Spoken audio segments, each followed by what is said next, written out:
के सांसद का क्या नाम है? मुकेश राजपूत, फर्रुखाबाद से। अच्छा, बीजेपी के हैं। आप लोग के बीच कितने बार आए हैं? एक बार भी नहीं आए हैं। वो कौन है? आपके प्रतिनिधि हैं। प्रतिनिधि क्या होता है? प्रतिनिधि वो होता है जो आप लोगों का सवाल उठाए, आप लोगों को समस्या है तो वो सुने। जैसे हमारे घर का परिवार का प्रतिनिधि होते हैं हमारे पिताजी।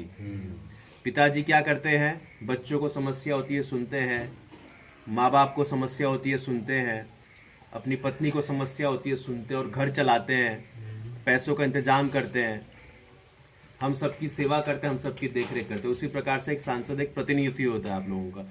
आप लोगों ने जो प्रतिनिधि को चुना है, जगत यदि वो आप लोग के बीच आ ही नहीं रहा है तो किस काम का आपका प्रतिनिधि? मकसद ये रहता है कि आप लोगों को प्रश्न छोड़ के जाएं और आप लोग ये बैठ के ताश खेल रहे हैं, ठीक है, वो अपना टाइम पास कर रहे हैं, ठीक है, लेकिन हमारे साथ खेल रही है वो सरकार। हम यहाँ ताश खेले, हम यहाँ लूडो खेले, हम कुछ भी खेले, वो सरकार हमारे जीवन के साथ खेल रही है। ये मजाक नहीं है, हमारे बच्चों के भविष्य के साथ खेल रही है। जब आप सरकार से प्रश्न पूछते हैं कि भाई रोजगार कहाँ है, वो कहता है हिंदू मुसलमान। सरकार से आप प्रश्न पूछते इतनी महंगाई क्यों हो रही है, वो कहता देखो पाकिस्तान में क्या हुआ है। हाँ। तो ये सब जो बातें हैं, ये सब आप लोगों को एक दूसरे से भटकाने की बातें हैं मुद्दों से। आप लोगों को क्या करना है? आप लोगों को एक जिम्मेदारी लेके आप लोग जिससे भी मिलेंगे, उठेंगे, बैठेंगे, इतना तो आप लोग के पास दिमाग की गलत क्या है सही क्या है, इतने तो आप लोग वो नहीं है। जनता को विकास चाहिए, मुद्दों कोई मतलब नहीं। सिर्फ विकास चाहिए आप लोगों को। और मुद्दे से मतलब है, लेकिन हमारा मुद्दा क्या है? स्वास्थ्य, शिक्षा, रोजगार, गांव का विकास, महिलाओं का सम्मान, बच्चों की शिक्षा सस्ती हो, स्वास्थ्य जो है जिले में अच्छा मिले, स्वास्थ्य की व्यवस्था अच्छी हो। लेकिन इनके लिए मुद्दा है कि भाई हिंदू मुसलमान, मंदिर मस्जिद। वोट का कीमत जो है वो सरकार नहीं समझ रही है। भाजपा सरकार आप लोगों को नहीं देख रही है। पिछले 10 साल से आप देख रहे हैं क्या हालत है। उत्तर प्रदेश में भी बीजेपी है, दिल्ली में भी बीजेपी है, उसके बावजूद हमारे उत्तर प्रदेश में आज के दिन में युवाओं को बाहर जाना पड़ता है रोजगार के लिए। जाते हो कि नहीं जाते हो आप? दिल्ली, मुंबई, कोलकाता, गुजरात, यहाँ रोजगार की व्यवस्था है, तो आप लोग उसको कबूल ले रहे हो कि हमारा यही भविष्य है कि हमारे हाथ में कुछ नहीं है। आपको गुस्सा नहीं आता है? नहीं करे क्या? तो आपको क्या करना है कि कम से कम आपके बीच जो भी सांसद आए, जो भी प्रतिनिधि बीजेपी का है, उसको आने नहीं देना है, पहली बात।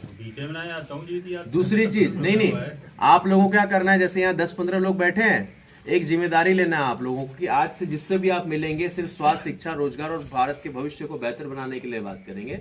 जात, धर्म और हिंदू मुस्लिम पे बात नहीं करेंगे। अगर आप लोगों ने जिम्मेदारी ले ली कि मैं 10 वोटर को कन्वर्ट करूंगा, तो ये आप लोग अपने प्रति भारत में रहते हैं, उत्तर प्रदेश में रहते हैं, ये आपका घर है, आप लोग भारत माता का और जो इस मिट्टी का है उसका वो चुका रहे हैं। ये आप मत समझिए कि मैं अकेले वोटर हूं, मैं क्या कर लूं, ये वो वगैरह वगैरह। ये नकारात्मक सोच हटा के सकारात्मक सोच लाना है।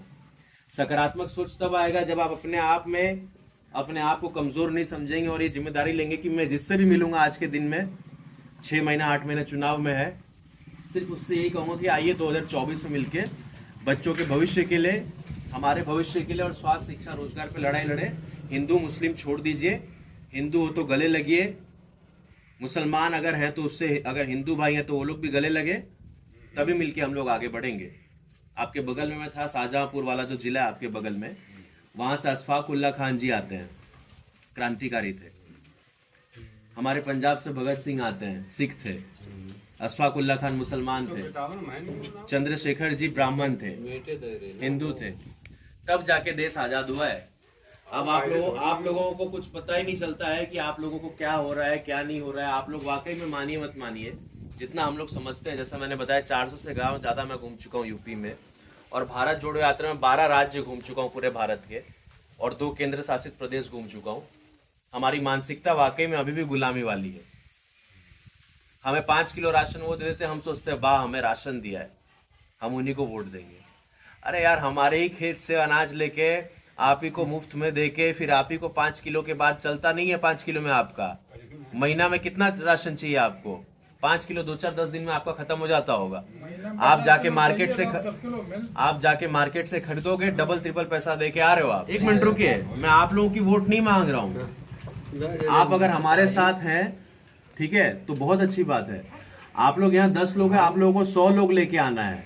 ये काम आप जिम्मेदारी लीजिए, ठीक है। और क्यों लेंगे आप पूछेंगे, हम क्यों लें?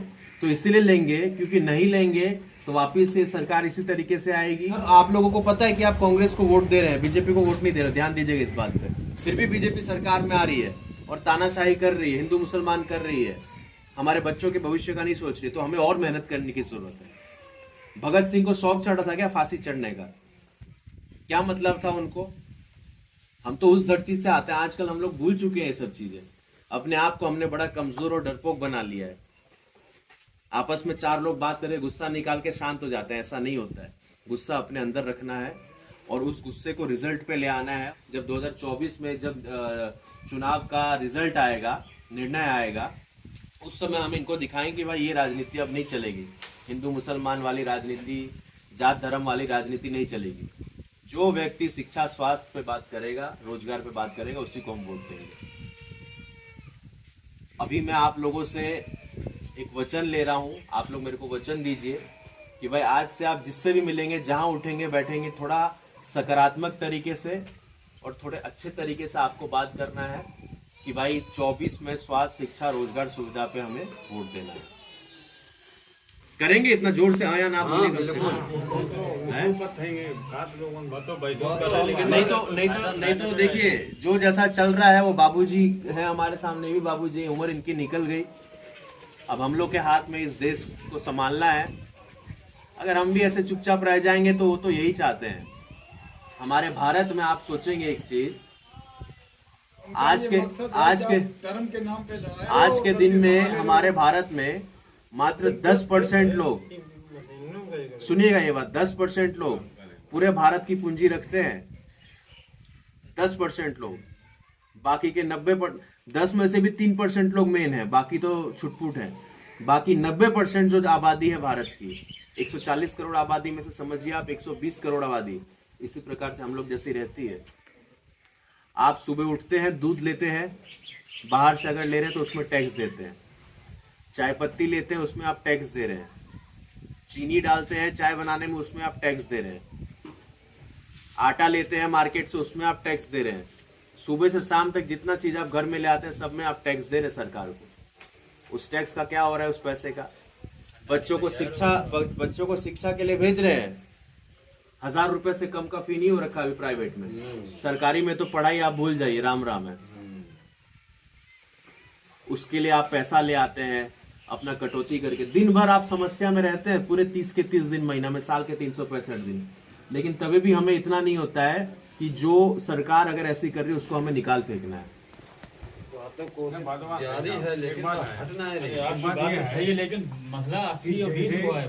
ना 80-20 को आपको देखिए, आप अगर हिंदू में जय 80-20 के अलावा कोई तीसरी 80-20 को योगी कहते हैं, योगी कहते हैं 80-20, योगी आदित्यनाथ। योगी जरूर का, लेकिन है जमीनों। सुनिए तो आप मेरी बात को, योगी आदित्यनाथ, अजय सिंह बिष्ट उनका नाम है, उत्तराखंड से आते हैं वो 80-20 कह रहे हैं, तो आप भी 80-20 मत कहो। ये राजनीति के एक तरीके से राजनीति के मतलब नहीं, मैं आपको बता रहा हूँ। देखिए, ये आप लोगों का मान लीजिए कि इस गांव में कितने लोग रहते हैं? 2000। मुसलमान कितने हैं? 1000। 25-2600 की पोलिंग। मुसलमान कितने हैं? आधे हिंदू हैं। आपके बीच रहते हैं, आप लोगों के बीच कभी झगड़ा लड़ाई हुआ है? नहीं। प्रेम से रह रहे हो तो प्रेम से उठिए, बैठिए, सबके घर जाइए, उन लोगों को समझाइए। क्यों नहीं समझा सकते? लोगों को यहाँ हिंदू मुसलमान से कोई दिक्कत नहीं, वोटिंग के लिए आप लोग समझा सकते हैं ना। नहीं होती है कभी। वोटिंग के लिए आप समझा सकते हैं ना। वोटर बहुत कर रहे हैं, उल्टी समझ रहे, बताना है ना क्या लुतुब जाना। ना लुतुब नहीं, करोड़ वोटर हो चुके हैं। आपको बताऊं कि कुछ होना ही नहीं। तो या फिर हम हार मान जाए। नहीं, हार तो नहीं मने, तो 2 ही उपाय है। देखिए, मैंने अपनी आधी है, आधी ताकत ना उपाय हमारे पास 2 ही है, या तो लड़ ले या तो हार ले। हार तो नहीं मने, तीसरा कोई उपाय नहीं है। हम मुकेश राजपूत शायद है, जब समझो कि जब से पैदा भाई जो लोग जिंदा रहे जो दुनिया में ना, लेकिन वोटर इतना सतर्क है उनको उन्हें वोट नहीं मिल कि ऐसे समझो कि उनको वोटर कर सकते हैं ना। भाई जब काम है मतलब है ना कि उन्हें करो क्या चला ईवीएम को ना ईवीएम वगैरह समस्या नहीं। जाची ना जा तो पीछे निकल वो 2-4-5 हजार की बात अलग है, उससे ज्यादा नहीं कर सकता। सराहना खबर पहुंच गई हो कि बीजेपी की मीटिंग में खिलाफ हो रही है। ठीक है, तो नहीं ये चीज देखिए, 2 ही रास्ता आप बचे हैं, अब उस रास्ते को आपको चुनना है। बाबू बेजान चल रहा है। ना ईवीएम तो है ना ईवीएम वगैरह छोड़ दीजिए। देखिए हमारे हाथ में जो नहीं है उसकी बात आप मत कीजिए। ईवीएम अगर उनके हाथ में है तो उनके हाथ में है। जो मुसलमान भी बेवकूफ है वो भी वही कहूंगा जो मस्जिद और मंदिर पे वोट देगा। मैं बात AIMM के जो ओवीसी जी है वो भी 1 नंबर के बड़े खराब आदमी है, मुसलमान को भड़काते हैं। मैं आपके सामने कह रहा हूँ, हिंदू नेता भी हिंदू को भड़काते हैं। ऐसे नेता को हमको एकदम सिरे से नकार देना है, चाहे वो ओवीसी हो, चाहे हिंदू के योगी हो या मोदी हो। ऐसे नेता को आपस में दोनों को भड़काओ ताकि मंदिर और मस्जिद पे लड़ाई रह जाए और स्वास्थ्य, शिक्षा, रोजगार पे ना आए। चुनाव जो गठबंधन है वो एक गठबंधन में चुनाव होगा और 2024 में जो भी प्रतिनिधि आपका होगा आप लोग उसको वोट दीजिए। हम लोग ये नहीं कह रहे कि आप लोग को सोने का महल दे देंगे, लेकिन शांति से रहने देंगे, आप लोग को समर्थन देंगे, आप लोग को विश्वास देंगे और सबसे बड़ी चीज जो महंगाई है उसको कम करेंगे। अरे कांग्रेस सरकार है जहाँ बनी है इतना आप लोग को करके देंगे।